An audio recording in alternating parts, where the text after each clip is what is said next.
All right. Well, thank you everyone for joining us today. Liz is out sick this morning, so I'm going to be standing in. And apologies in advance for potentially some misspoken words here or two, but we'll make it through. Today's meeting, April 24th, 2026, it's going to be a joint presentation between myself and RTI and all of you with your questions and comments. Next slide, please, Jen. Oh, and actually, before we do that, let me go ahead and paste into the chat the link for any suggestions, comments, questions you may have. This is the same document we've been working out of previously, but anything we're not able to get to directly today or something that you would like us to ruminate on and provide responses to at a future meeting, toss your question or comment in there. For today's meeting, we are going to start with a follow-up discussion on NCS terminology based on the feedback that we received from you all at this last meeting, as well as from other groups that we've been working with. Second, the project team is here to share what they're working on from RTI International. We would like to receive your feedback on this work, as well as your continued help to gather critical pieces of information and to refine the work that's being done here. And then finally, we will spend the last part of the meeting responding to some feedback from committee members on the relationship between emissions and removals and land categories in relation to the OCAC goal setting. And we'll also talk more about ownership, which has been coming up in discussion as well. So with that, next slide. Just a quick reminder of the group agreement for the meeting. Thank you for continuing to show a high level of respect and courtesy to each other and us during our meetings together. Please make sure to review the group meeting agreement. We won't go through everything here today. We'll just keep moving. Jen, would you go to the next slide and provide team instructions reminder for, or a reminder for everyone on how to use Teams. Good morning, everyone, and thank you for joining us today. Today, we will be using Teams. As commission members, you have the option to unmute yourself, turn on your camera, also chat in, and the option to react. Please remember that this meeting is being recorded and will be uploaded to a YouTube channel at a later time. Thank you. Great. Thanks, Jen. Next slide. So just in terms of the timing here, we're going through this joining and settling in. Work here. Kathy is Kathy joined? I don't see Kathy listed, so I guess not. I'll ping her for you, Jason. Yeah, these will just be my comments, and we're going to move into a discussion of the draft shared terminology for natural climate solutions, which you all should have received in an email from Liz. At 10:30, we're going to talk about the NCS and Metrics project with RTI International, including some key takeaways from agency reviews, update on community metrics and interviews, and NCS potential mitigation for coastal wetland restoration as an example. At 11:15, we are going to provide an update on goal setting, and as I talked about, information on land categories and ownership from the inventory and other work that we've done previously. And then hopefully we'll close up by 11:55. Next slide, please. So during the last meeting, it was recommended that we take some time to refine the descriptions of the NCS listed in the literature review, which you've all seen. It was a great opportunity for us to refine based on our own notes we've made since first creating that list, which was actually back during the workforce project last year. It was also a good opportunity for accounting for all of your feedback from the last meeting as well.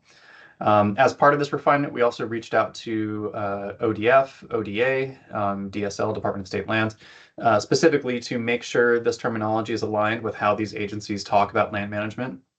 The draft is now with the Interagency Working Group and you all, and it will be included as an appendix in the final report.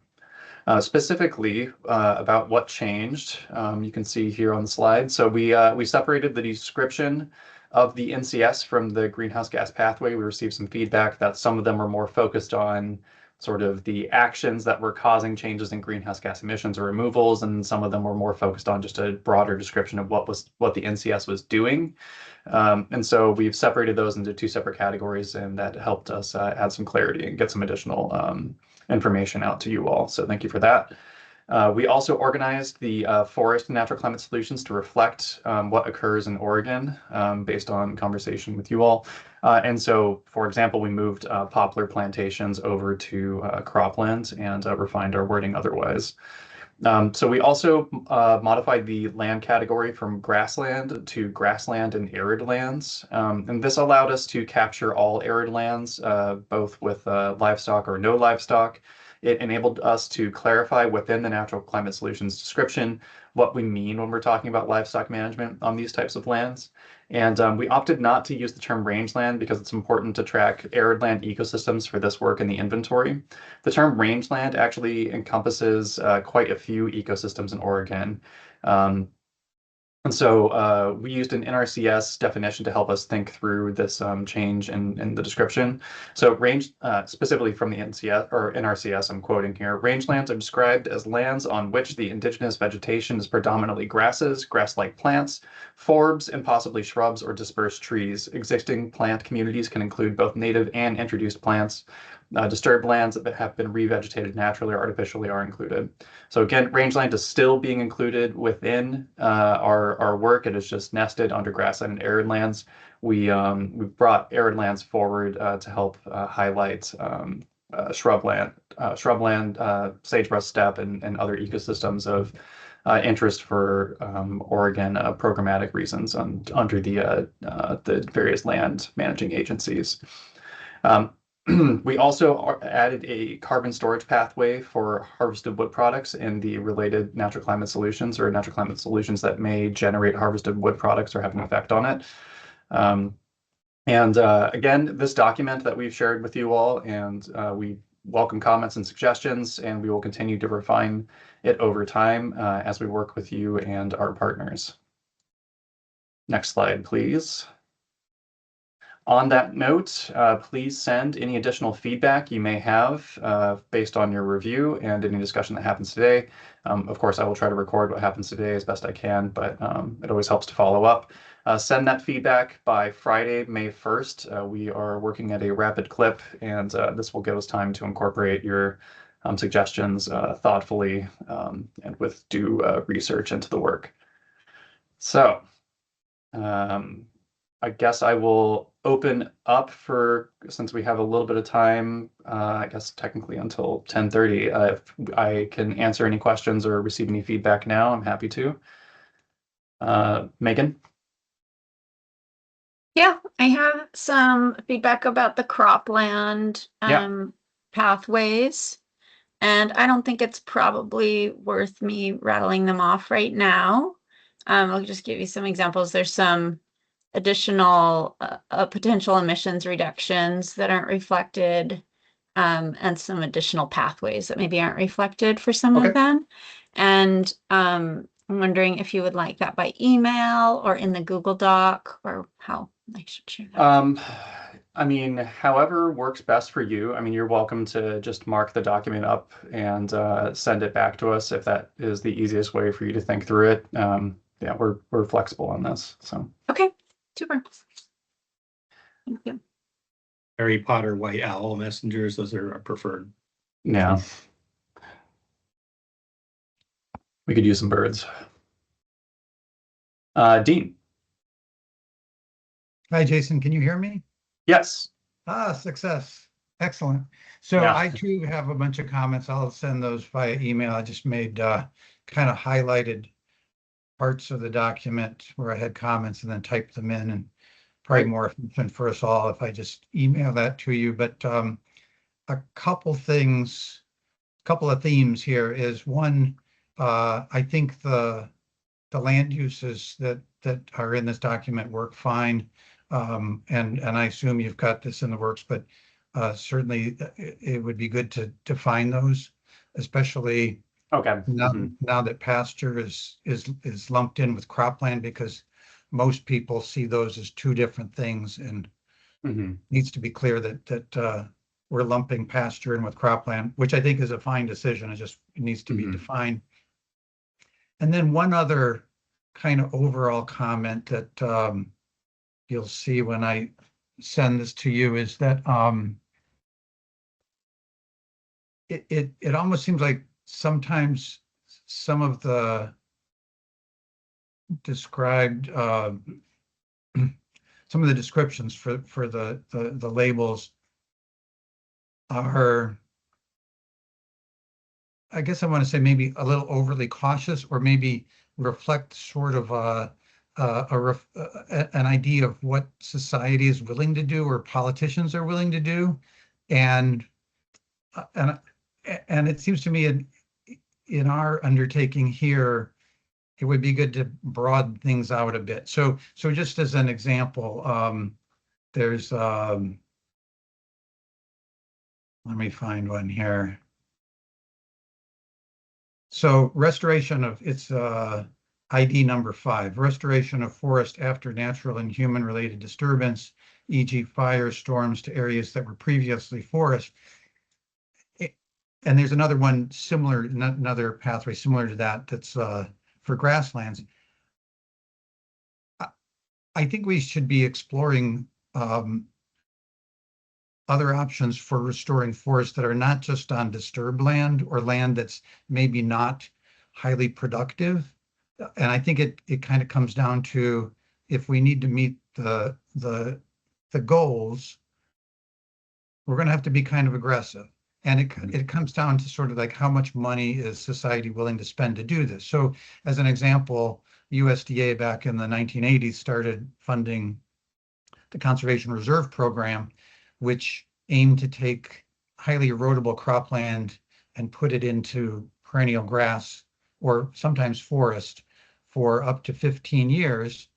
And that land was by and large productive farmland. It was highly erodible, but it was productive farmland. And it was just kind of came down to how much money was USDA willing to spend to take that land out of crops. So kind of overall, what I'm trying to say is, we don't have to just focus on marginal land for reforestation. We can focus on land that would be considered productive land. And it comes down to how much money we're willing to spend to convert those kinds of uses to really mostly trees, but also grassland. And as part of that, I assume everybody's aware of the kind of the flack that came out of some of the proposed modeling efforts. And one of the proposals was to model what happens if beef consumption is reduced by some percent. Sorry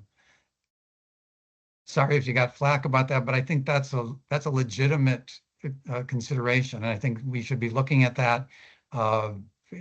That's something for society to decide, but I don't think it's something that we should limit options by assuming that society's not willing to do that. I don't know if that makes sense. I think I understand. It sounds like your concern is that we may be prematurely curbing our language to be politically more palatable, and should potentially consider ways to change it to be more ambitious, or I don't know, less avoid that. Thank Yeah. you, Jason. You said it much better than I. No. All the examples were really helpful. I appreciate that. Noted. I've got that written down, and of course we also have this on a transcript, so Liz can also review this. Thank you. I think Betsy, you had your hand up next. Yeah, I don't, sorry I was late. I don't remember the conversation that we had about beavers in this group, and just, I got to get it on the record for the forestry and landowning community, is this is not an appropriate place to include reintroducing beavers. I understand the arguments that are made in favor of those guys. I understand the climate arguments that are made in favor of those guys, but they're a serious detriment to some of the operations that we do on a regular basis on our working forest land. Right. I'm logging that. I think that I muted myself before I said those guys chopped down a lot of trees that could continue to grow and sequester. Mhm. And I know I'm going to get pushback from this group, but I think that's a really inappropriate place to put those guys. And I mean that with all the love in the world. Yeah. All right, noted. Unfortunately, Liz is not here, but we will speak more about that, but also welcome comments from anyone else. Jocelyn?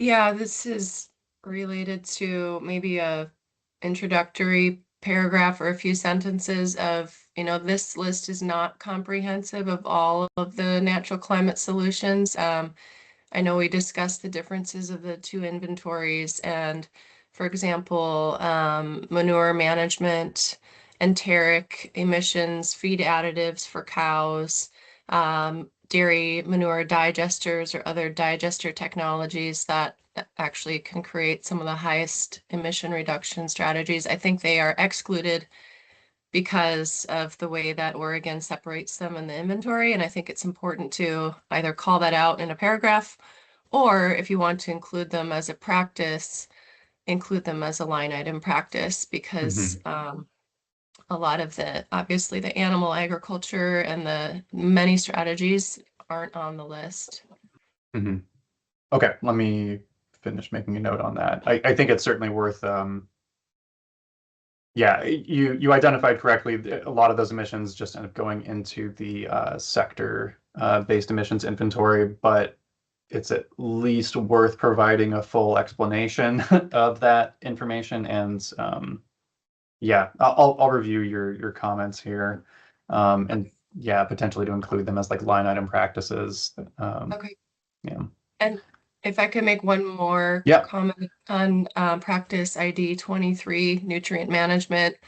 I was surprised to see that compost was sort of a subsection of that rather than it being its own line item. So I think of nutrient management as a certified crop advisor, the 4 Rs. So you do have right source, so a low emissions fertilizer use or delayed release, improved application methods, so the right place, but also reduced loading is another one. But compost and manure, those are, I think I would call those separate. It's related, but not only are you reducing emissions when you create compost and you're, instead of it going anaerobic or in a landfill, for example, and creating methane. So when you create it, it reduces emissions, and then it also sequesters carbon in the soil. And so typically I've seen in California, nutrient management is a separate strategy than compost, both creation and use. So I don't know if that's possible to separate those out, but that's at least how I think of those two.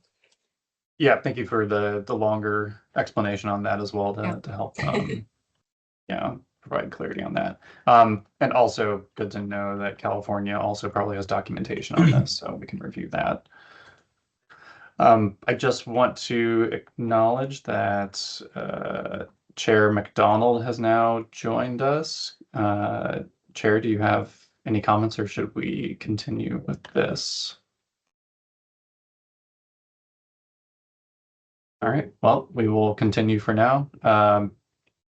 Jason, you're welcome to come off mute and provide comments. Yeah, hi there. My comment is just about this shared terminology document. One thing I see a fair amount in the carbon forest space in different processes like this is, maybe tension is the wrong word, but definitely a balancing between changes in the forest landscape that's purely carbon as a math problem, which is to maximize the sequestration of carbon on a forest, versus sort of the creep in of other things that are more restoration of forests and have some forest value that are all good outcomes that aren't necessarily tied to carbon. They're tied to the forest landscape people would like to see across the mountainside. In the document, I see a little bit of that creeping in. And it's not necessarily that's a non-starter. It's not necessarily a bad thing, but it's good to have a little bit of a formal recognition of some things are really there for carbon, or some things are there for other ecological outcomes and benefits. And in a pure carbon math problem, they might not be the same things. So my question I have at the end is, I can flag a few of those just for group conversation or group think in the future, or even for the internal team to chew on. Remind me again the best way to do that, because I don't have access to a postal pigeon right now or any Harry Potter else.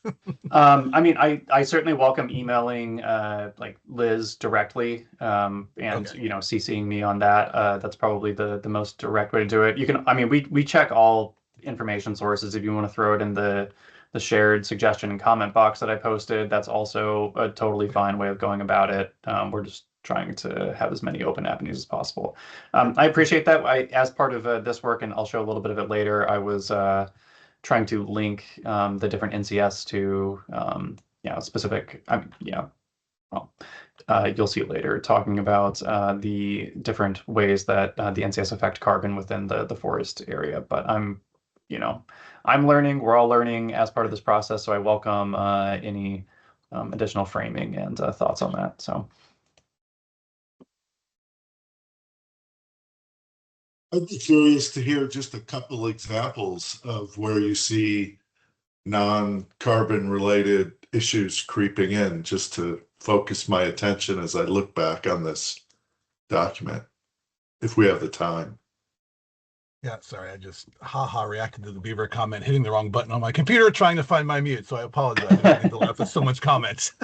I see things that jump in, and I've just looked at this quickly, but what sort of species? Is it a native species? Is it a non-native species? In a carbon math problem, the best tree to plant might not be a native species if you're really just trying to maximize your carbon sequestration. Now, there's lots of good reasons to plant native species. I just don't know if carbon is always that best reason. Creating multi-story forests, again, I think we all want to see that on the landscape. I think that has great wildlife values, other ecological values. It might not be the top carbon values. Well, it jumped out at me. And we see this kind of themes again in the riparian zone. So it's not that those are bad things. It's not that those aren't worthy of consideration.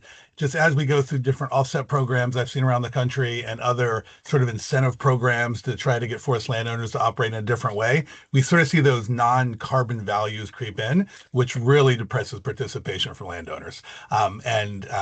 Maybe at the end of the day, we get less good done because of those different targets that are really hard for landowners to hit. When it's a pure carbon math problem, they become a little easier. I also have a question about the voluntary certification program, and maybe that can be a conversation for later or out there. I think you find most of the industrial forest landowners in Oregon are third-party certified to third-party certification standards that have carbon as a consideration when we get certified. I'm going to be down in Alabama and Mississippi next week for the whole week getting certified, having the trunk up on our forest lands, make sure we're doing a good job. I don't know if that's what is meant by that. And it's okay if it is or it isn't. It's just that if that's SFI and FSC, that's I think we've done a lot of that across the landscape, and it is good to encourage more of it, but that might not be what you have in mind. Thank you for that.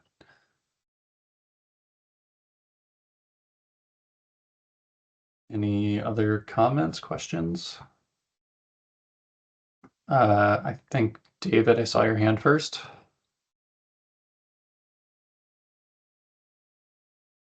Yeah, I had a quick comment on forests. Things on the forest protection / conservation. So ID number 2 has protection of old growth forest stands, which is great to see, but also there isn't a lot of old growth out there compared to other successional stages. And so one of the things in science we really try to emphasize to folks is the importance of mature forests.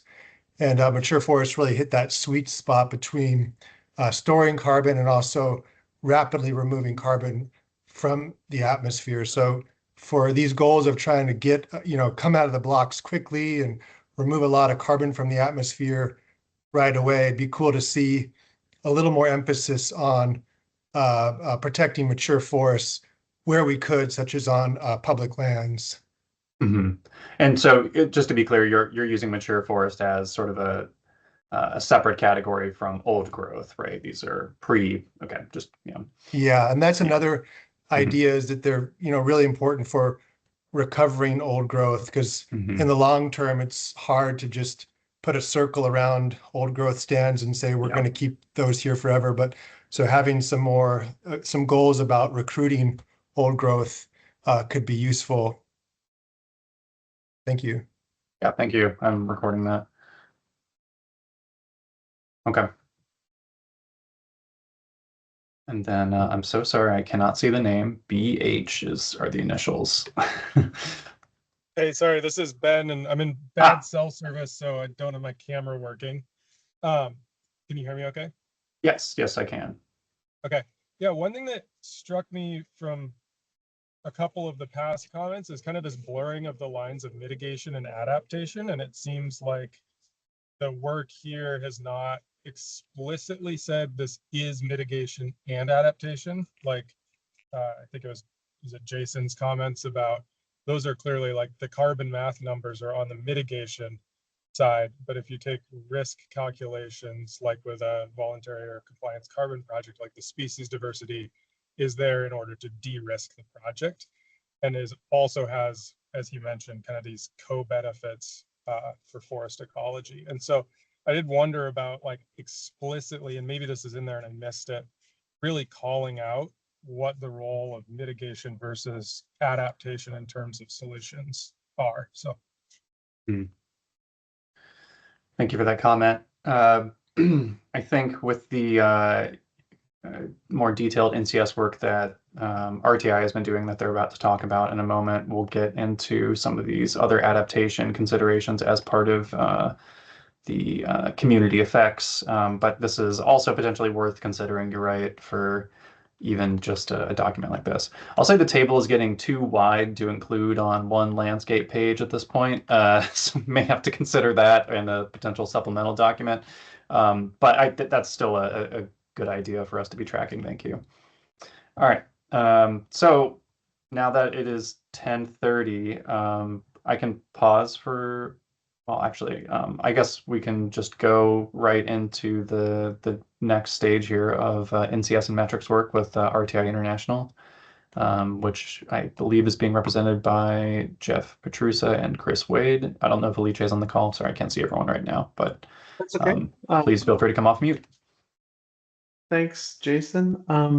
Yeah, thanks to the group, and good to see everyone again. I think today for the RTI contributions to our discussion, my colleague Brooke Shaw is going to lead off with some information, kind of summarizing some of the findings from the interagency interviews and program reviews that they've been completing over the last few weeks. And then I was going to give a quick update on some of the non-IWG agency-based interviews that I've also been conducting in parallel with the activities that have been ongoing with the IWG group.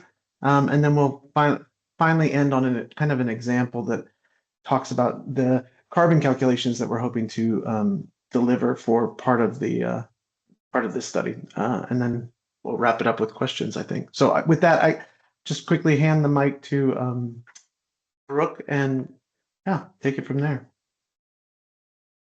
Yeah, thanks, Jeff. Hi, everyone.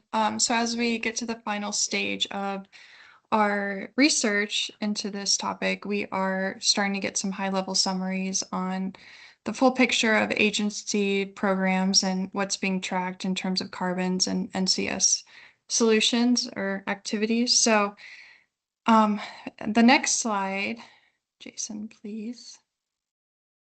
That's We Jeff. have, thank you. We have the categorization of the Oregon state and non-state agency programs by their current capacity to track carbon outcomes. And so these are organized into 3 tiers based on the strength of their existing data infrastructure. And so the first tier, it shows programs that are being programs that are explicitly tracking carbon, and there are 4 of them that are classified as ready now. And so these have carbon-specific outcomes and metrics that are being tracked across the different, we looked at 4 or 5 different carbon metric units. And so these include the State Forest, HCP, and the Smoke Management Program.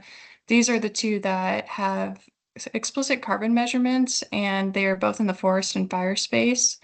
In addition, the NRCS equips Comet Farm methodology offers rigorous carbon accounting, and ORCAN's OSU collaboration is also doing some carbon accounting.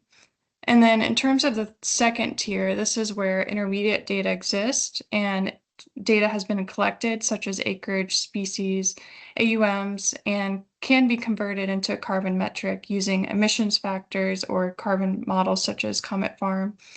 And so relatively low effort is required to get this into a format where you can track carbon.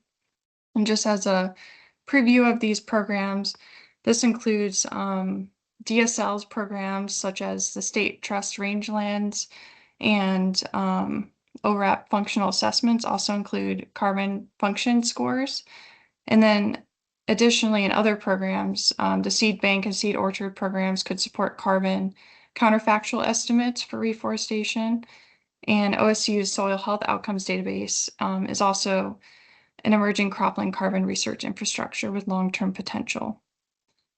And then in terms of the third tier, this is where carbon outcomes are identified, but maybe the data infrastructure just isn't there.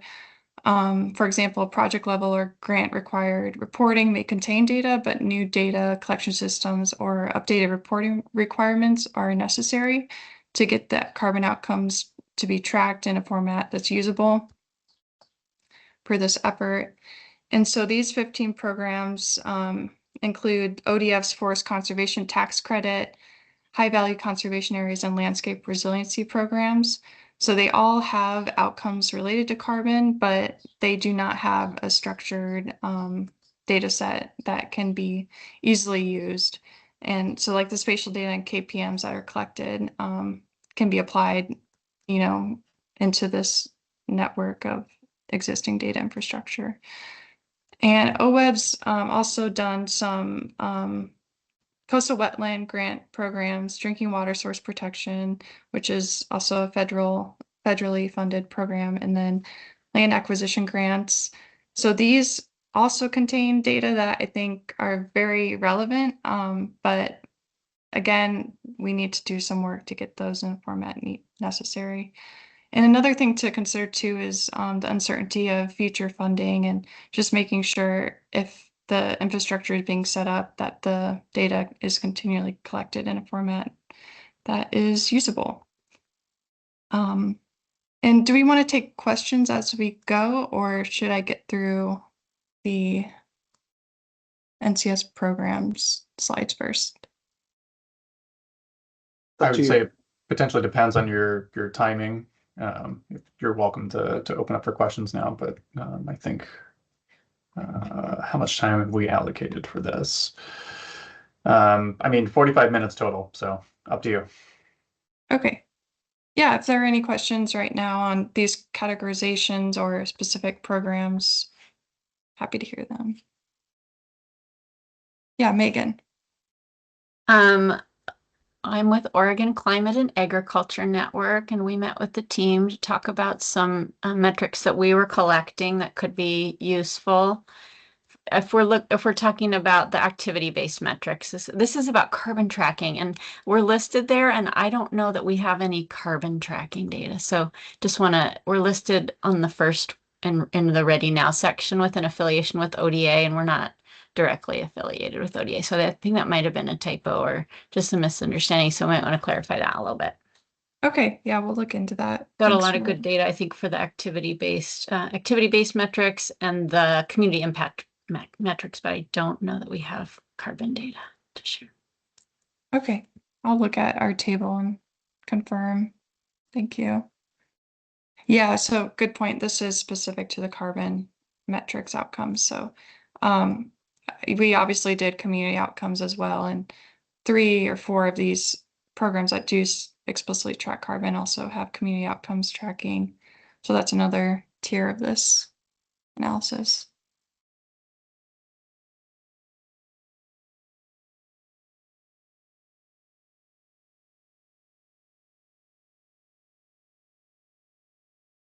Okay, if there are no other comments, questions, I can move on. So for the key takeaways that we have summarized so far across the programs, like I was alluding to, the primary gap is not data collection. Like a lot of these programs across the grant required reporting and project level data. There is data there that's being collected, but it's the lack of methodological tools and staff capacity and the mandate to translate it into carbon estimates. And so we'd like to help, our goal is to help address where the gap is happening and see low effort or relatively higher effort activities that can be done to help create this data infrastructure. And then the second point is throughout the review of agency programs, OVRI or OWRI has become a pretty foundational data infrastructure that's existing and currently collecting data across all these, not all, but many of the NCS activities and programs. So its statewide scope across these activities make it a strong candidate for supporting cross-program carbon accounting, particularly for wetlands and land acquisition efforts. And we are also happy to see that ODFW is working to align their new data habitat restoration inventory database with OVRI so that they can lead to greater interoperability across the programs. And so continuing alignment with OVRI could help reduce duplication and improve consistency in the NCS metrics tracking. And then standardizing the grant reporting requirements is also an item that came up as we were reviewing. So grant programs are already requiring reporting for a lot of these metrics and activities, but they vary widely across agencies and programs. So introducing standardized reporting elements focused on NCS relevant variables, this could help improve the statewide metrics tracking significantly. And as an example, the Green Infrastructure Grant Program, it provides a useful model to grant reporting, and the grantees do report on tree species and size. And so creating a more standardized data set with that grant data would be useful. And to the fourth point, I mentioned this earlier, but just understanding the long-term funding sustainability for the programs is important. So this approach that we are looking at relies on the continued operation of key programs. And so many assumptions about data availability implicitly depend on ongoing funding, which I'm sure this is not news to anyone, but I think it's just an important thing to highlight and keep in mind as this effort is ongoing. So that's our key takeaways here. So it's more about building new systems with the existing programs and data sets. So.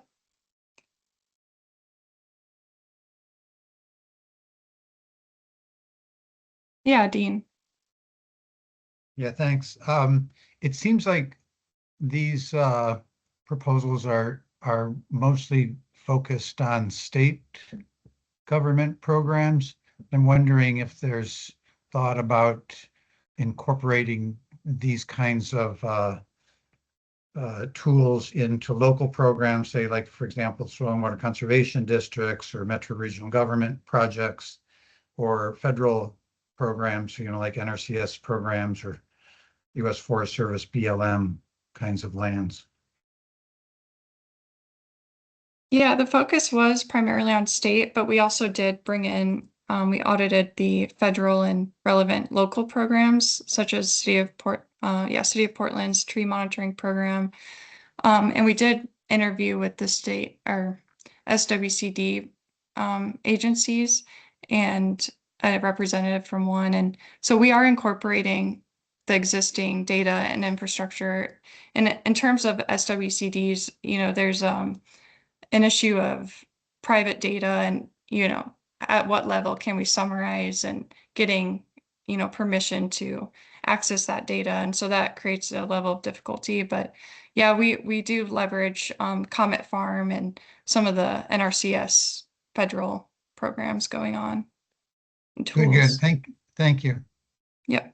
Yeah, thank you for that comment, Dean. So certainly something to think about as we're developing these metrics. Of course, it'd be really useful if some of our other partners in the state, particularly as they will be necessary for achieving the rates of removals that, of course, we would like to get. It'd be good. These would be good conversations to have with them to try to standardize or figure out a crosswalk between whatever metrics they may be tracking and making them relevant for us. Thank you. I believe it's Lauren Link. Yeah, thanks. Can you hear me okay? Yep.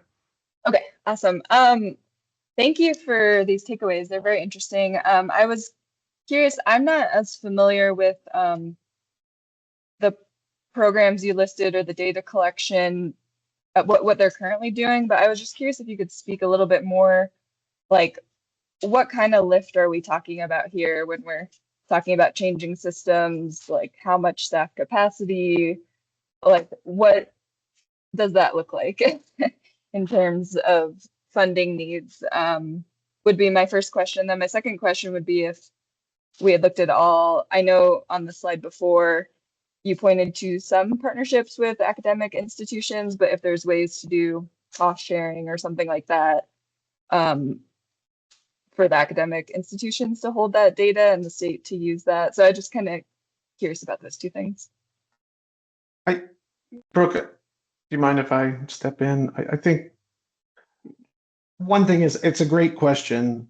We are presenting kind of a qualitative assessment of the level of difficulty or what's ready now kind of spectrum, but we haven't done any kind of consideration of what the economic impact of what we're recommending would be, or what those costs would be, or how they would be shared across different agencies or state entities. So it's a great question. It's just hasn't been the focus of what we've been looking at today. So sorry, we can't answer that, but it is one for Jason. Write it down. Yeah, thank you. Making a note.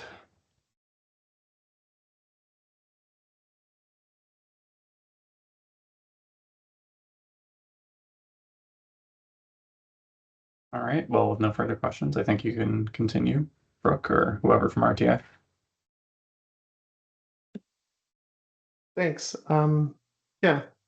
So as I alluded to at the beginning, kind of introduction, in addition to kind of capturing all of the program review findings and learnings about data availability, we were also tasked with kind of doing a set of external interviews, I guess, external to the IWG Interagency Working Group that is participating in this exercise. So that's what I was going to just give some updates on what we're finding in those interviews as well. So maybe can we move to the next slide?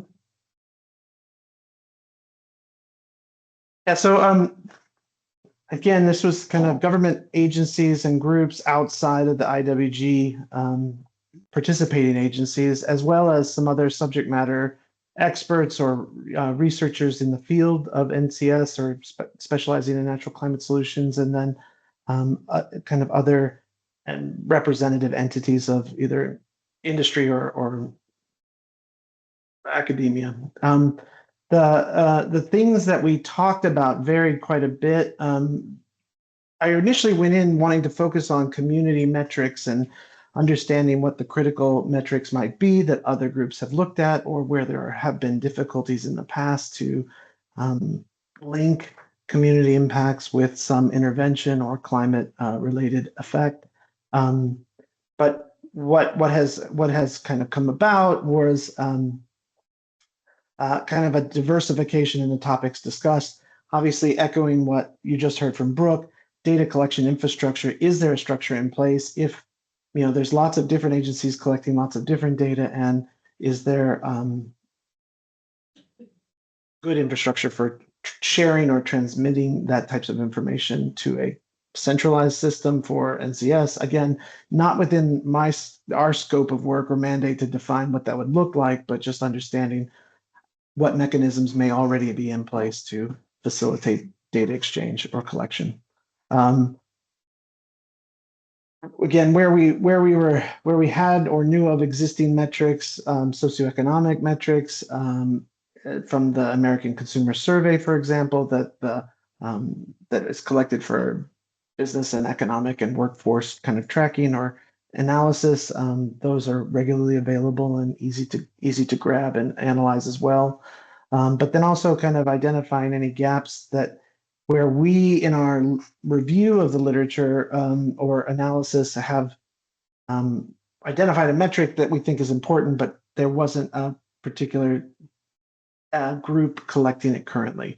The other things that came up in our interviews were issues and difficulty with attribution and the temporal nature of when an activity may be put in place or an intervention would be placed and when you would see an observable outcome. So for example, if a particular NCS would lead to a improved water quality reading, what's the duration of time between when the intervention takes place and when the water quality is improved?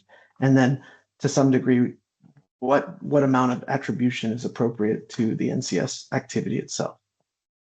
So those are some commonly reiterated issues with tracking performance of climate solutions. And then I guess the last point was just that I guess I've touched on this. It's just the longer timelines for observed outcomes can be difficult to kind of maintain, or if you're looking for immediate observations, it may not be available. So next slide, please.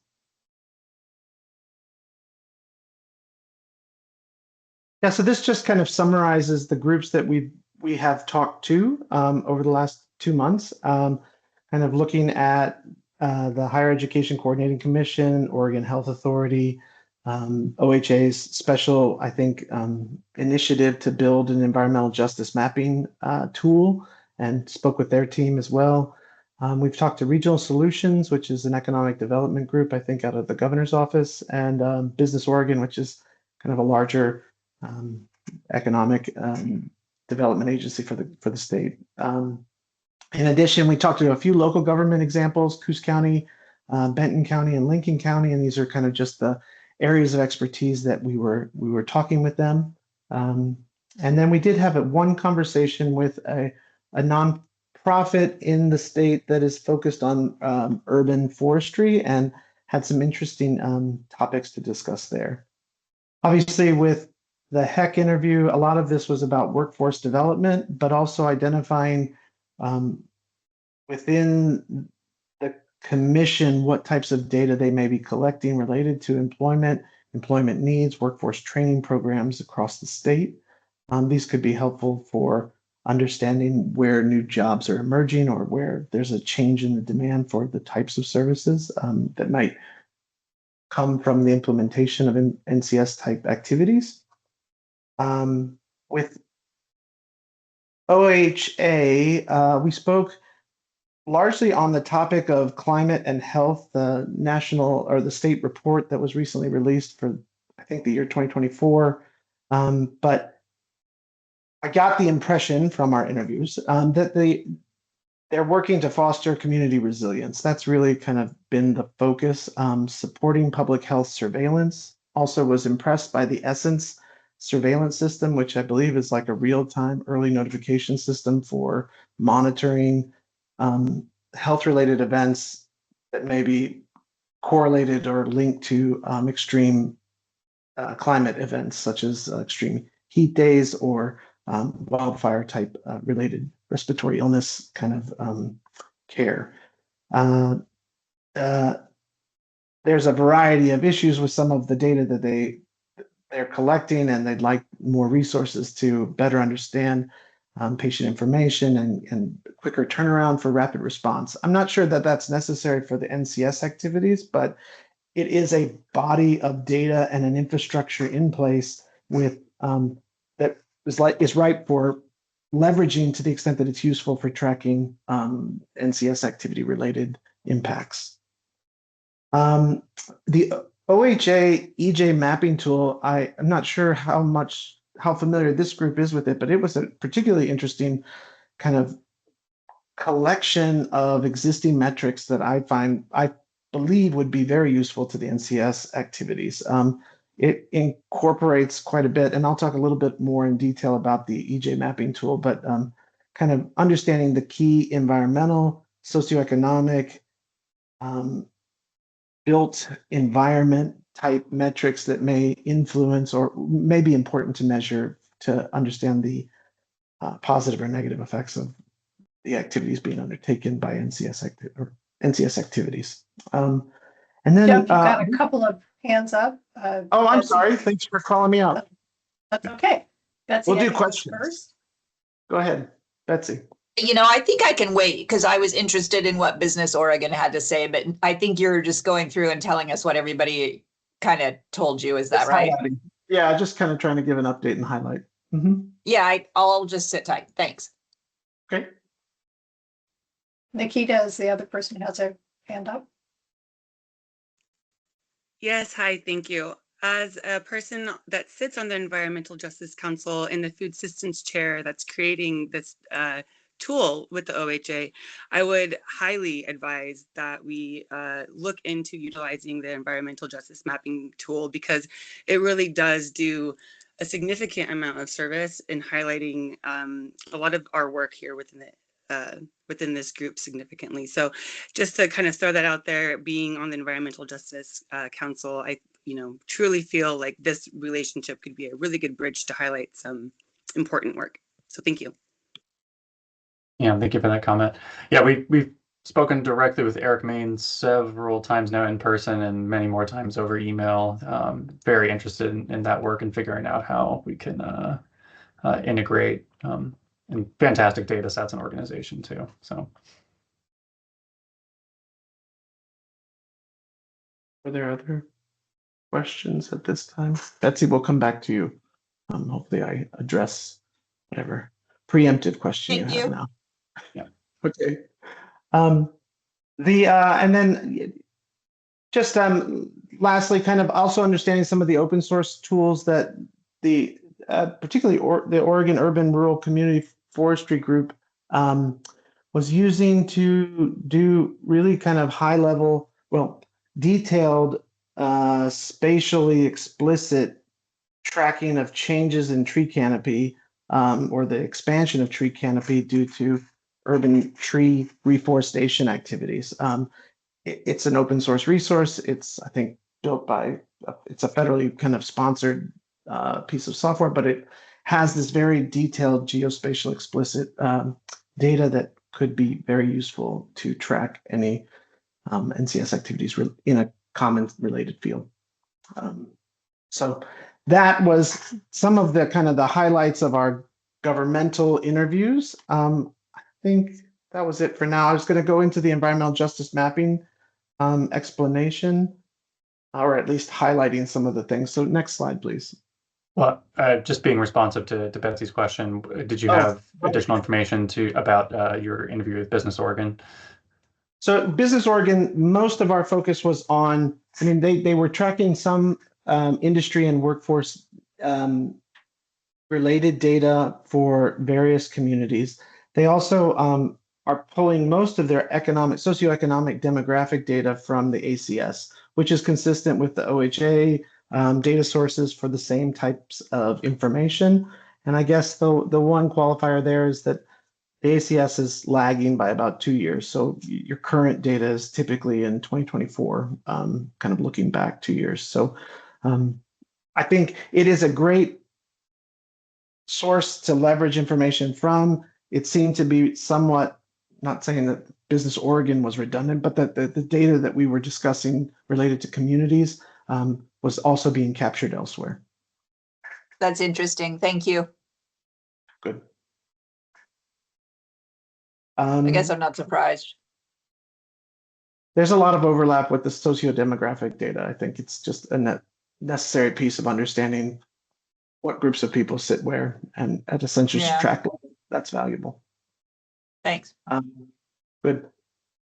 But the environmental justice mapping tool, I was just using it as a talking point for today because I think it had a lot of this data kind of summarized and visualized, and I found it really nice that all that work had already been done. So this is just summarizing kind of and again, I pulled this from a presentation that Eric gave and probably somewhat dated. So if it's changed, it may not be the most current spatial allocation, but these are kind of the regional designations that it's able to capture these different metrics within, very spatially explicit, down to the census tract level, as far as I can tell from some of the data metrics that they've been collecting or are working to develop.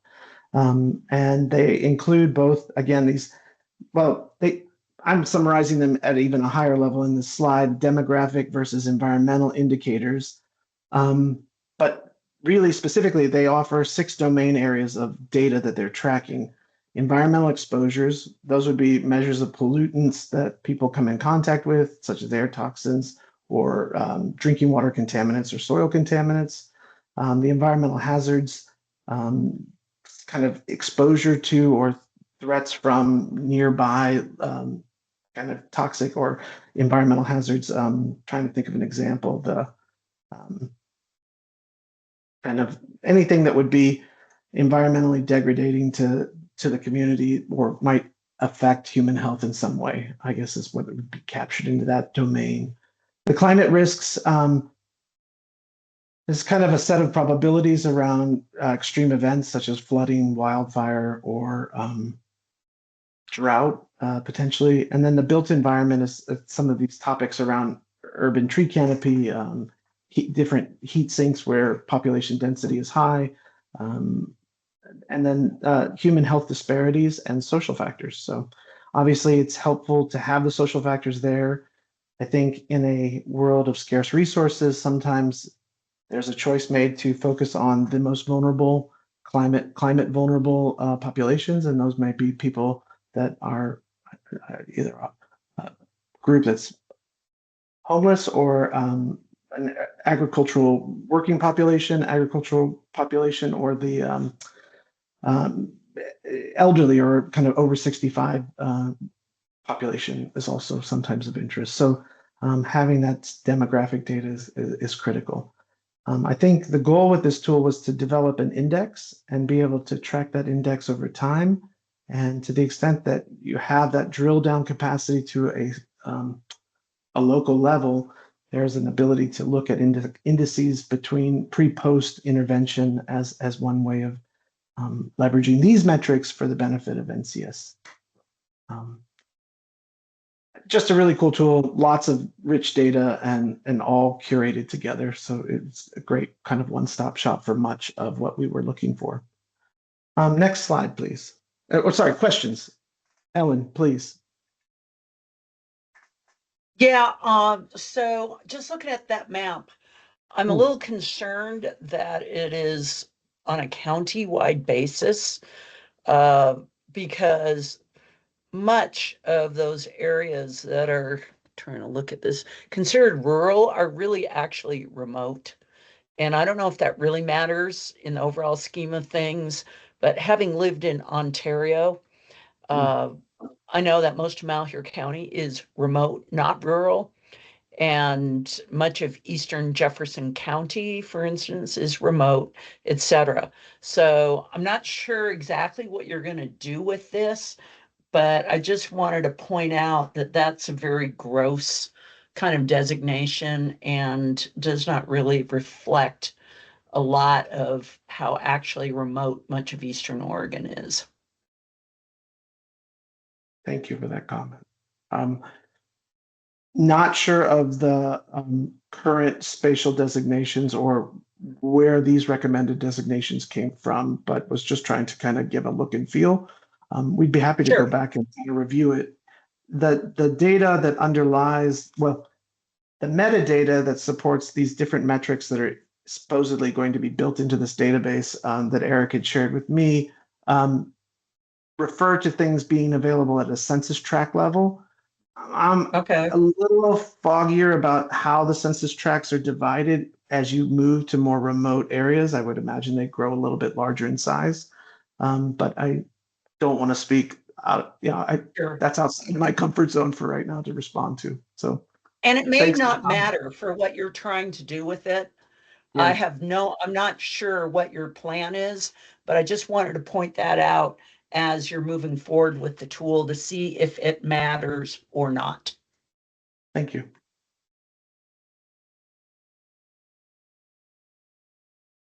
Nikita? Yeah, thank you. I just wanted to mention Eric had been working on this tool, this mapping tool, for a good 10 years now. So this has had some pretty stringent research put in for their specific regions. And I would love to welcome anybody who's interested in learning more about this, specifically within context on how these determinations were decided. We have an Environmental Justice Council meeting coming up on May 6th, and it is completely available for public comment in order to be able to also decipher how these determinations were made.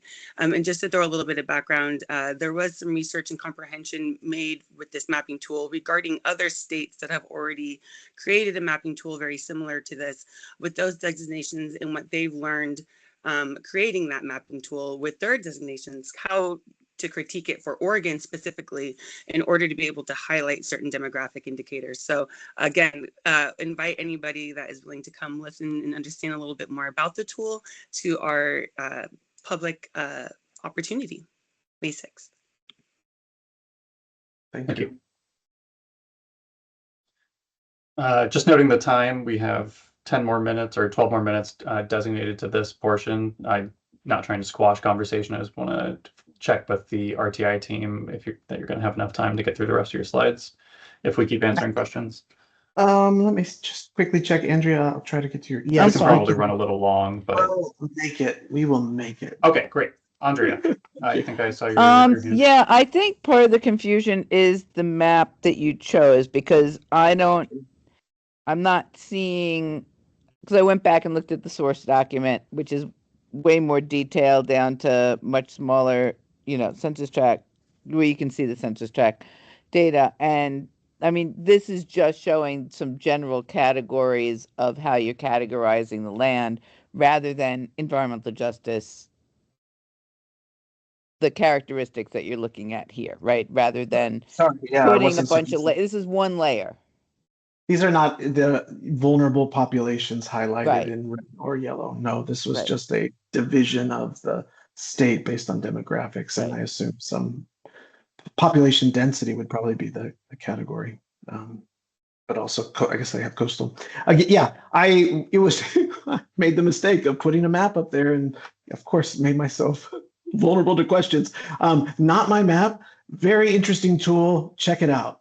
I think it will be very useful for our purposes because the data that it's capturing is at this spatial level we can drill down to wherever an NCS activity would be kind of implemented and be able to look at any kind of deviation from either the state average or from its historical indices values for demographic related information or environmental indicators. Are we reducing fire risk? Are we reducing or improving workforce opportunities? I guess I'm trying to just give some examples. How we might use it is pretty direct, but it's pulling that information out. I think there's a goal to identify, well, let me stop there. We have other slides to get through. Very interesting tool. I'll stop. And I have a special place in my heart for the environmental justice work, but I'll stop and keep going. Okay. This was a figure that was actually out of the OHA's Climate Health 2024 report, but I just loved it because I think it captures the relationships that we are trying to identify in this NCS metrics exercise. The relationships between these climate-induced, extreme events or the increase in extreme events, and how those environmental changes are impacting our communities and our public health generally. And obviously there are many to talk about here. Based on the interviews that I've had in the local communities and at the state office, it's clear that there's a mandate or a precedent set to prioritize identifying near-term extreme events and surveil the public health related to or public health impacts associated with extreme heat and wildfire. Those seem to be the two that came up most often in my interviews. And I believe that the other severe weather events, such as kind of extreme flooding or possibly drought, will closely follow. I think that those were the two that probably were low-hanging fruit, it seemed as if. But some of the other feedback we got from our public health related interviews were that linking interventions with health outcomes, climate interventions with health outcomes can be tricky, can be difficult. And there is very limited capacity and resources at the local level, which is just echoing again what Brooke had mentioned, I think, earlier in her presentation, and the desire to have maybe a holistic state level effort to look at doing more analysis around linking the interventions with health outcomes. Having more granular population data sometimes is difficult, especially at the local level, because you run into suppression issues with like things, large federal surveys like the ACS, American Consumer Survey, Community Survey, I'm sorry. And then I guess the other point was just that limited resources result in a prioritization for the most vulnerable populations, which I think makes sense, but eventually we'd like to kind of get to a level where we're capturing more of the impacts on a broader community base than just those most vulnerable populations where it's appropriate. Next, questions on this or any of that kind of information that I'm just sharing, I guess should probably, if not questions, I'm going to move quickly through the next two slides. Next slide, please, then. The other interviews that we were doing in the last couple of weeks, I've talked to Idaho State University, kind of specializing in researchers specializing in developing carbon markets or working in voluntary carbon markets and looking at the metrics that were used to evaluate the performance of those types of projects, talking about also some of the more specific implementation type tactics and what does an actual intervention look like for some of the larger the forestry and reforestation activities. We also talked to some demographic researchers in the state. We talked to the Associated Oregon Loggers representative, and Duke University's Nicholas Institute is doing a similar study on coastal habitat and but East Coast aspects. So it was nice to just talk to somebody else who was looking at community impacts and trying to understand some of the nuances of what metrics to use and what's good and what isn't useful. This just kind of summarizes some of the topics that we talked about. We can go to the next slide and trying to mirror this kind of tiered evaluative approach that Brooke presented for the agency programs and what data is kind of ready, what is kind of near ready or could be with very little effort kind of brought to task, and those that are kind of areas where we need to pay some closer attention, and there need to be some more thinking about building structure for these community-based impact metrics. We talked about the environmental justice. I think data, there's lots of data that's available. The question is, who's available to stitch together the siloed entities of information and making sure that those resources are flowing freely to the appropriate groups to track the NCS activity metrics that we hope to identify at the end of the study. And then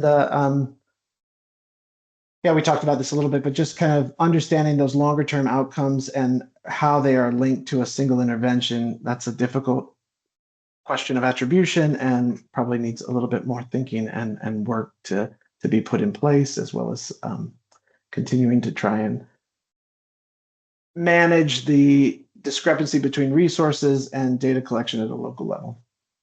With that, I'm kind of wrapping up. This is the summary of those interviews. Any other questions? I have one more slide. I think that I'm gonna, has Alice joined the call? I apologize for asking the whole group.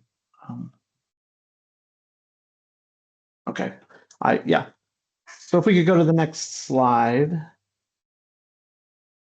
My colleague Alice wasn't able to attend today, but I told her I would make this single slide presentation. I think the last thing we wanted to give you an update on was kind of providing an example of how we're going to implement our kind of methodology to calculate the carbon benefits or the mitigation component of our analysis. And the example that she had set up was the coastal wetland restoration example. And so again, this is kind of shifting gears back to mitigation and carbon sequestration, and so just wanted to make that point, I guess. So we had presented this framework previously in an earlier meeting, I believe, but at a generic level. And so we're just kind of applying the coastal wetland example now that we have some data collected. And so that's what this schematic is showing. So we're coastal wetland restoration, I guess, mitigates climate change by preventing further loss of soil carbon in degraded or drained wetlands. The tidal reconnection and soil rewetting help maintain or increase the storage of carbon in the wetland soils, supporting longer-term carbon sequestration, helping these ecosystems to recover and stabilize. I think the effectiveness of the, I guess, benefits achieved through this depend on site conditions. Restoration methods are ongoing. Sorry, I'm trying to read from our notes. And I think site-specific conditions such as elevation or salinity are kind of create variance in the outcomes. But for this example, I think we're using some real data that we've been able to recover. I guess the first box on the left shows the estimates of the area where the activity could be implemented. So this is from the literature. We identified two estimates. I guess A is Brophy 2019, and they reported about 22,000 acres of land available in coastal restoration. An alternative estimate, I think, was from Graves et al. In the 2020 publication, which reported a more conservative kind of upper end range of around 13,000 acres. The greenhouse gas inventory notes that the coastal wetland area increased by approximately 2% per year between 26 and 2024. So this could represent some bookend of optimistic versus less optimistic area of available land for restoration. And then in the center box, we're kind of showing you the sequestration removal rate or the greenhouse gas removal rate, and it's expressed in carbon dioxide equivalents per year per acre. And I think this is the median. It's based on 4 studies that are Oregon specific, and we're multiplying then just the area in this case by the mitigation rate to yield a total metric ton reduction in carbon. And that would represent the climate mitigation benefits for this particular NCS activity. In an ideal world, we would do this for all 32, I believe, NCS metrics or NCS activities that we've identified. Unfortunately, we were unable to find this level of detailed results for Oregon specific for every NCS. So I think we're doing our best is the message to report to the group. I think we're expecting about 11 more very detailed, kind of high level detail NCS activity estimates like this, where the remainder would be ones where we couldn't find sufficient information to make a carbon estimate per se. And so I think that concludes the updates that I have for the RTI part of the presentation. I don't know if there are additional questions. I know this was a lot to take in, but it was something I think Liz wanted to present to the group. So thank you.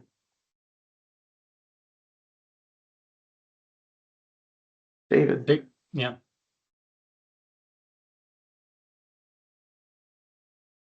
Thanks for the presentation. On that last slide on the wetland benefits, I don't know if you can go back to that one. Yeah. It seemed like a lot of what we were talking about was the community health benefits of a given activity and how the NCS translates to a community health benefit. Can you tell me how I can see that on this slide? Because I'm just seeing on this slide more of the climate mitigation benefit as it states, but not how that relates to the community health benefit. Yeah, sorry, I'm sorry that is a great point and very much valid. This slide was only meant to show the carbon impact that we were able to estimate for wetland restoration, coastal wetland restoration. The community impact metrics are included in the study. We didn't have one to present today, so it would be a separate calculation. Again, in a similar fashion, you would have area of acreage or area, sorry, where the intervention could be applied, and then having some kind of community impact metric in lieu of the carbon sequestration, and that would give you some, co-benefit or community impact as well. But that wasn't the intent of this slide to capture that here. I was trying to transition. I was summarizing some of the community impacts interviews that we were having, but then transitioning just to give an update on our carbon metric. Gotcha. As well. And for the carbon metric, did I understand you correctly that for other land cover types, for example, for forest, let's say, or for cropland, whatever, we're struggling to have as good of information for those land cover types as we have right here for wetlands? Did I understand that correctly? I didn't say specifically which sectors. I think, and Chris, Wade, if you're on the call, I don't know if you could answer more on this, but the degree to which sectors we have or do not have data for or have been able to find it. Yeah, so it's less sector specific, right? Since we're looking at the actual NCS practices, right? There's 30 NCS practices. And so, right, there's a number of kind of forest activities that clearly we were able to kind of find mitigation estimates for, same with cropland, same with pasture range land. So it's less, right? We have estimates for each of the major land categories or land uses, but there's specific NCS activities that there's more uncertainty around. Do you have an example that you could offer where we have less certainty? Just for David, I don't know, not to put you on the spot. Not up. Let me take a look. I have the spreadsheet open. Please. Yeah.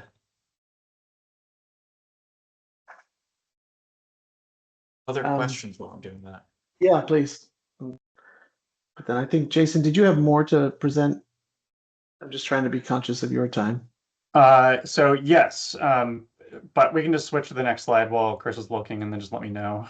I don't remember. I guess this is probably my slide, or do you want to talk about this, Jeff? Your team's next steps? Yeah, just to keep the group informed, I think we're finalizing a feasibility analysis and our fact sheets, which we're excited to share soon. I'll go ahead and cover this. Yeah, so we're also putting together the draft metrics identified for statewide tracking efforts, which they've talked about in this meeting and previous ones. We're drafting. Odo is working with RTI to draft this report on the findings and recommendations for public comment.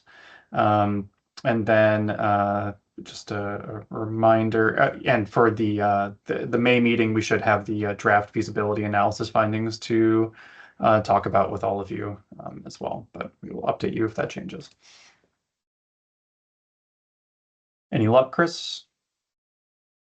Otherwise, I will. Yeah, we have a list. So a lot of them are on kind of the degradation of lands, right? So like reduced degradation of forestry without kind of a counterfactual and a baseline projection of what that's going to be, right? Getting together what that kind of marginal benefit is. Things additionally like grassland and arid lands like fire management. So kind of these long-term, you've reduced the long-term risk of wildfire or releases from wildfire, but you have that near-term impact.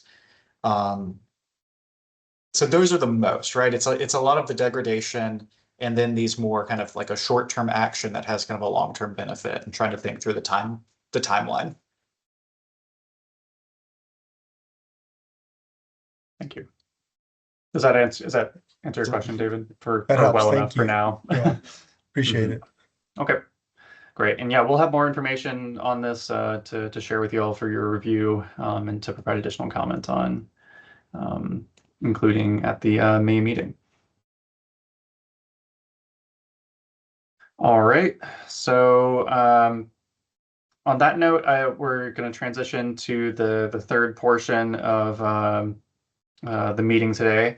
And so this section is going to be focused on being responsive to questions and comments from the commission and our other partners, and thinking about the climate or the recommended goals for removals on natural working lands in Oregon. And so people are particularly interested in thinking through NCS as they relate to the different land categories of the inventory.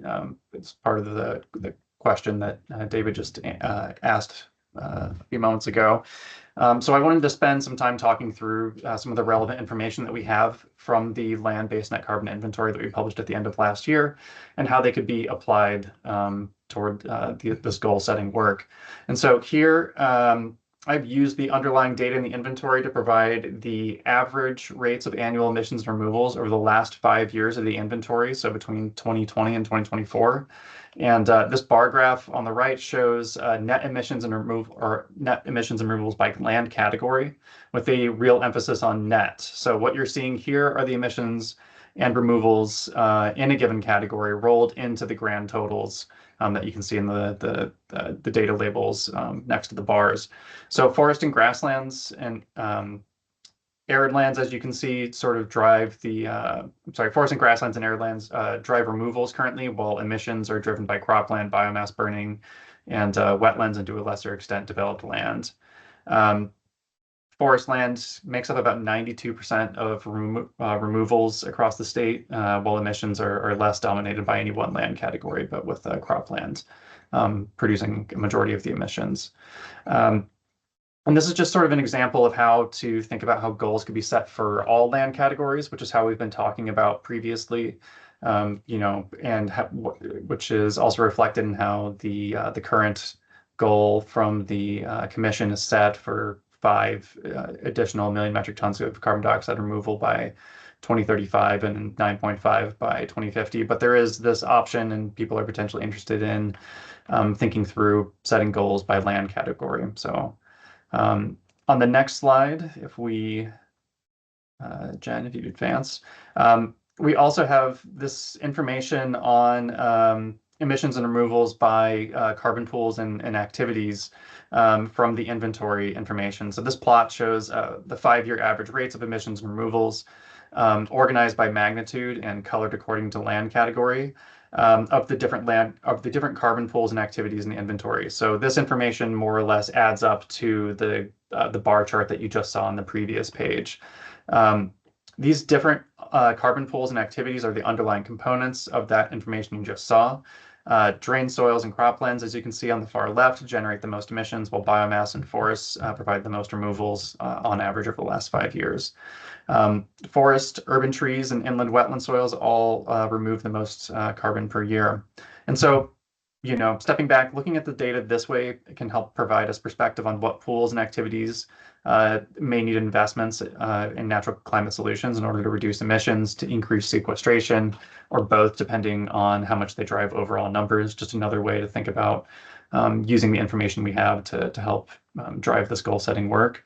And on the next slide, Jen, if we were to organize this by land category, bringing it back to that framing, we can more clearly see that some categories have both emissions, have both sources of emissions and removals. So developed land, as you can see there, is almost evenly balanced between emissions and removals. Croplands, mostly emissions. Forest land, of course, has a substantial mix as well, with one of the largest sources, one of the largest sinks of carbon, as well as one of the largest sources of carbon in the form of wildfires.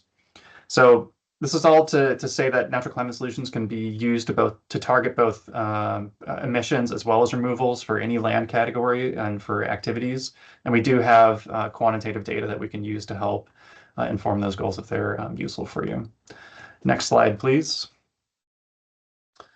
So toward that end, and thinking through NCS and applying them to land categories or pools and activities, I provided a few examples here of how we could pair NCS with the inventory info. On the left, you'll see a table of the emission. On the left, you'll see a figure of the emissions and removals from grasslands and arid lands, and on the right, you'll see a list of the natural climate solutions for this land category. From that list, we've assembled and sent to you all.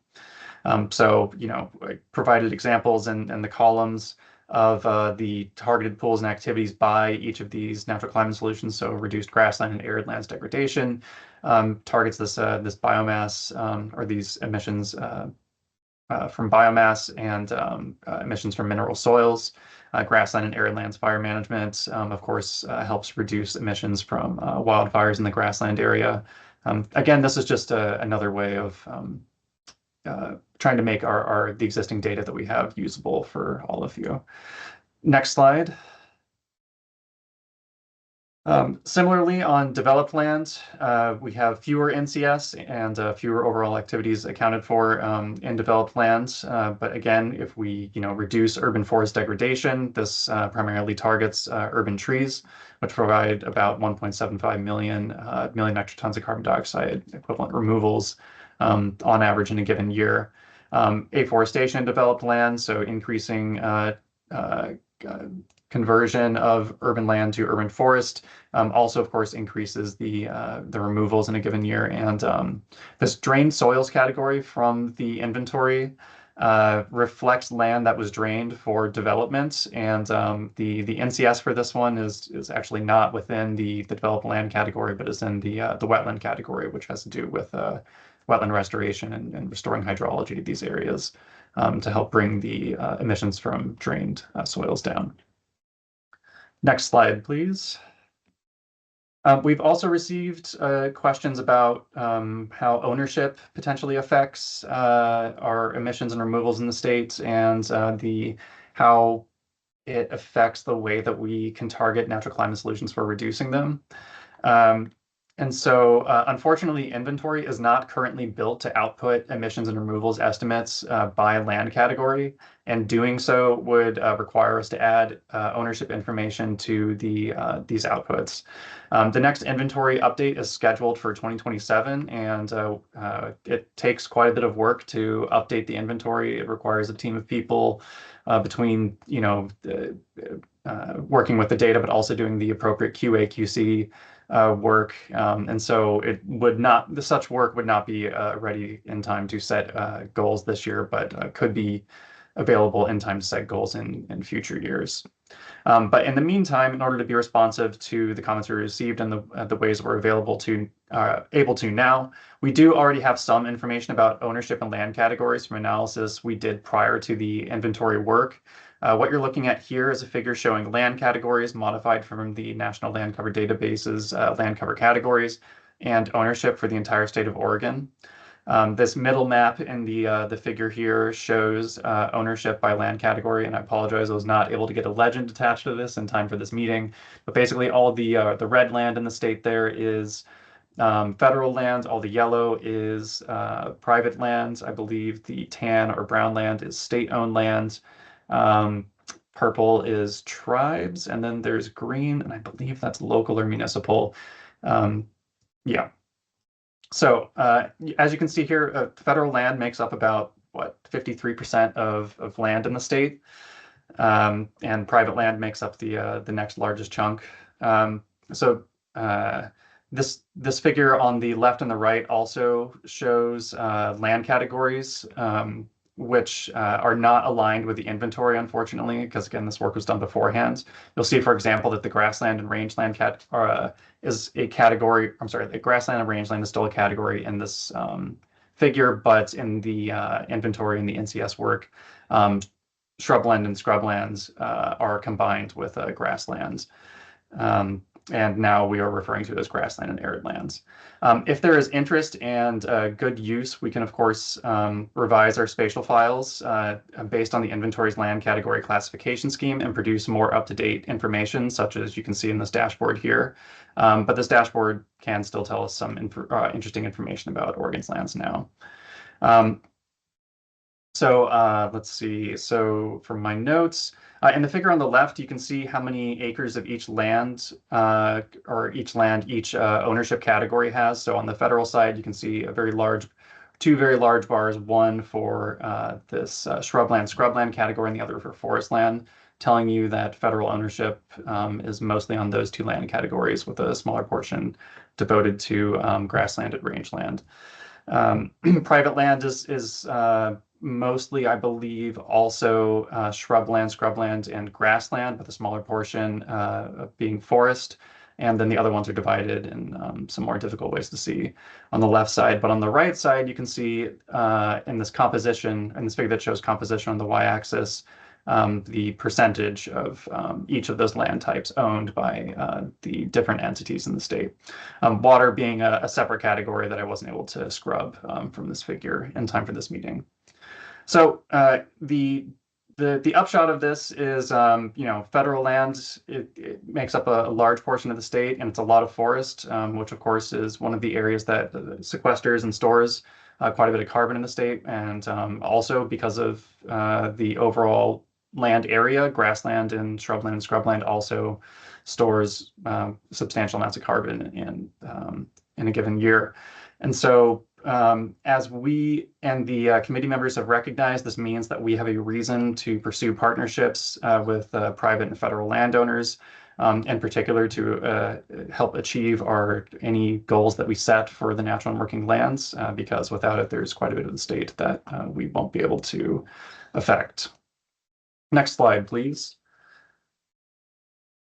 Just to give you an idea of what else we're able to do with a dashboard like this and what we could theoretically work toward including in the next inventory, but not unfortunately in time for these goals. We're able to go through and provide similar information by county. So, this shows Coos County, which is mostly private land and mostly forest within the land. And federal ownership, federal ownership is relatively small in this area, but it does have a substantial portion of that forest land in the state. Next slide, please. And then for Deschutes County, just another quick example here, we can see that this county has mostly federal ownership split between forest and grassland and arid land, with a lesser amount of private ownership of mostly grassland and arid land. Again, if we had known at the start of the inventory that the interest in the effects of ownership was going to be so strong, we may have pushed for that to be available for the goal setting. But as it stands now, we don't have that information. What we may be able to provide, and certainly no promises here, is an update of the sort of ownership map for the state that you just saw, using the inventory categorization of the different land cover categories, if that ends up being helpful for you all to think through targeting NCS, the scale of NCS that you targeting emissions and removals goals for the state, and both for NCS and also potentially by land ownership in the state. But we can review that as this project develops and as we think more through goal setting. Next slide, please. Actually, I'm sorry, go back to the previous slide. We don't actually have an ending slide. That was a placeholder from a previous iteration of this. Let's go back up to the ownership and land category slide, 2 slides before this one, please, and I will just open us up for comments.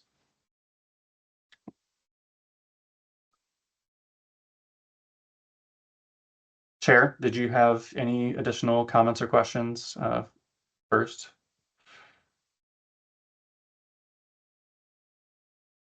Nothing. Okay. Lauren, I will open up to you.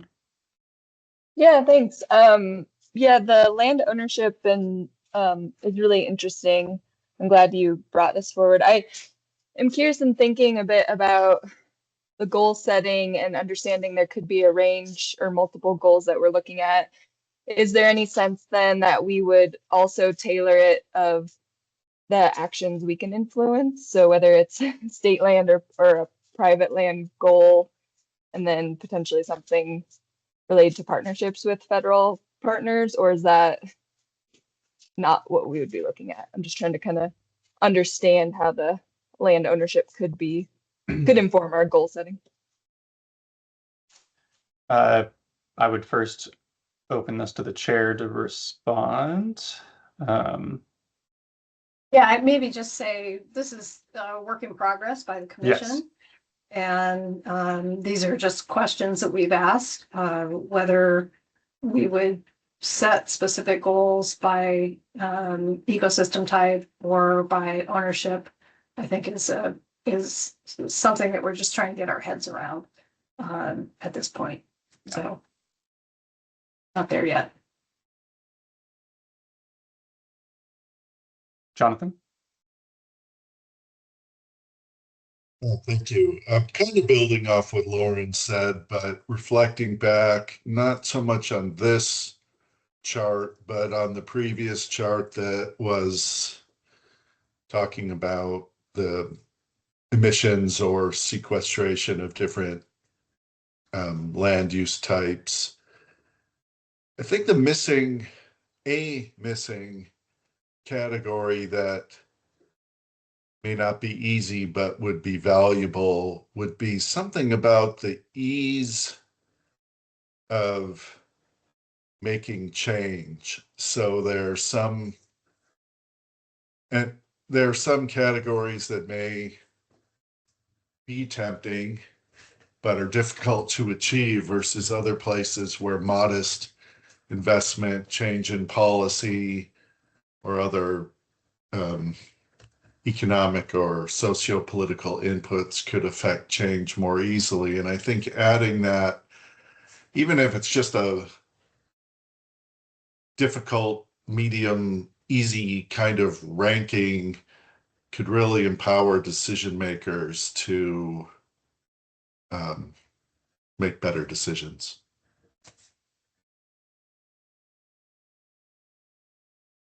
Thank you for that. Jonathan, do you have an example you want to give of what you might be thinking about in terms of feasibility? Oh, for instance, an example maybe not based totally in reality might be an incentive to farmers to change some kind of practice that would greatly increase carbon sequestration in the soil. We have infrastructure through SWCDs, et cetera, that might make some kind of economic incentive a high payoff and something that's easily actionable, or a change in forestry practice on state forests, which would be a policy decision that could be made at state level versus trying to influence federal behavior, which can easily change with political administrations. So, I mean, there's lots of places that smarter people than me and people with more subject area expertise could probably reasonably quickly kind of say, yes, doable, giant hurdles, or somewhere in between, just to empower efficiency and decision making as we try and say, well, what could we get done in between now and 2035 or 2050? Anyway, I don't know. Maybe that's all just pie in the sky. Yeah, but no, I think that's great. Thanks. Yeah, thank you for that comment. Betsy? Yeah, I don't think that is pie in the sky at all, Jonathan. I think you make a good point about what levers can easily be pulled and what can't. When you look at the amount of forest land in Oregon, I mean, the biggest lever we can't pull is management of federal land.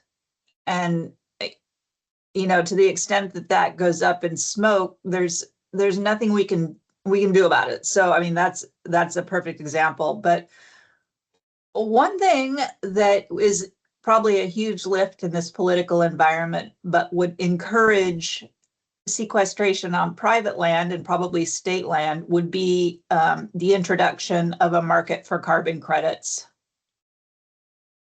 where we could actually, sell that carbon sequestration as a carefully verified credit,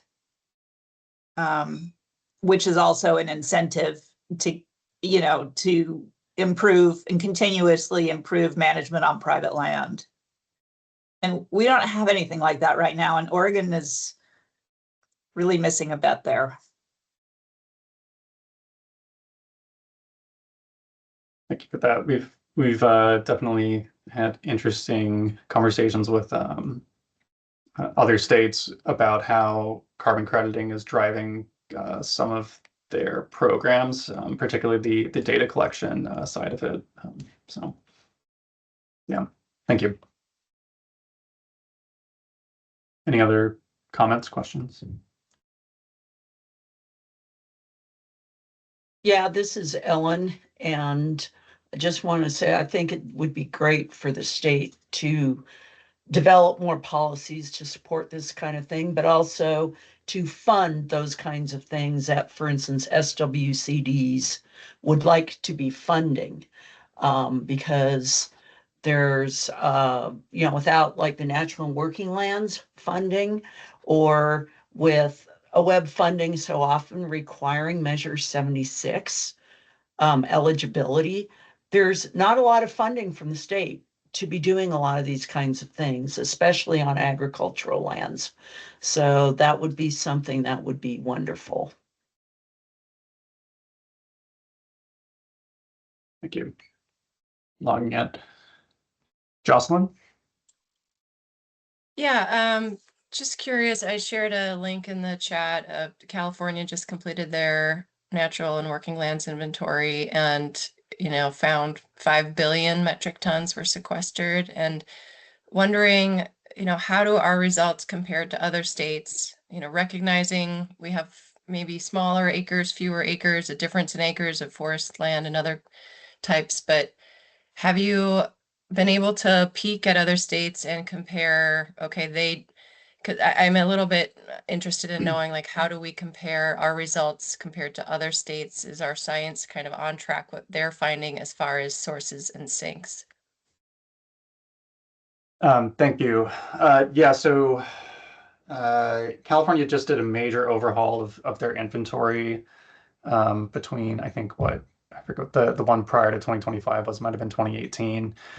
Hired on a lot of staff, experts, and then finally, toward the end of last year, put out a lot of great documentation on how their methods for accounting have changed. I'm trying to think of how to organize my thoughts on this. Thank you for sharing the link. I don't necessarily have any prepared comments right now, but that is probably something we can look into if folks are curious about how Oregon stacks up to other ones. I will, in terms of overall rates of sequestration and storage, I mean, I can only speak to the national inventory, but Oregon is 7th, and I'm totally blanking on where California is. But we are pretty far up there for having substantially smaller area in the state, compared to some of the other folks who are lower on the list. I can work to provide more clear information. Is there something you would highlight in particular that you would like to hear from us? I think just, links to the reports, but do our results, are they similar? For example, we're seeing that croplands are net emitters, even with all this extra great work that you're doing. Is that what's happening in other states as well, or is it the opposite? And yeah, just curious what that looks like. Yeah, I'm happy to go through and do some of that comparison. I have plenty of notes stacked up as I've been reading through other state inventories, but have done less of the sort of quantitative analysis at the state inventory level, which is much more difficult to compile data from than the national-based inventory. So, but I do agree that's useful for us in our own knowledge, and I'm happy to hear that you all would find it interesting too. So. Any other questions, comments?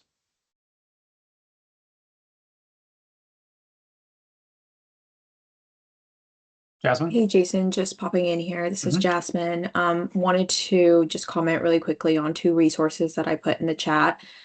These are one of them was developed by New Jersey, and it's a tool specifically focusing on coastal habitats. And then the other one is from Duke, and it's a nature-based solutions roadmap. These are more kind of on the implementation side of things, but I think are great resources to flag because they could be informative for some of the activities and metrics that we're developing. So thought I'd mention those.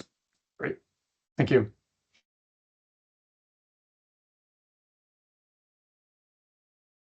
Any other additional comments, questions?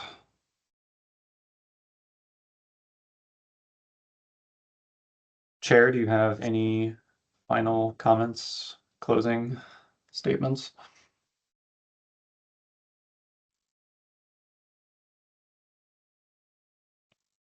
All right, well, thank you everyone for attending today. I will, I suppose, end this meeting and give you 12 minutes of your time back. Again, at the May meeting, we are planning on talking through the draft feasibility assessment, and I will work with Liz and our team in the meantime to be responsive to the comments and questions that were asked here. And again, if you have ones that maybe you think we weren't clear on, or just additional ones that you think of, please use that Google Doc resource that I pasted into the top of the chat.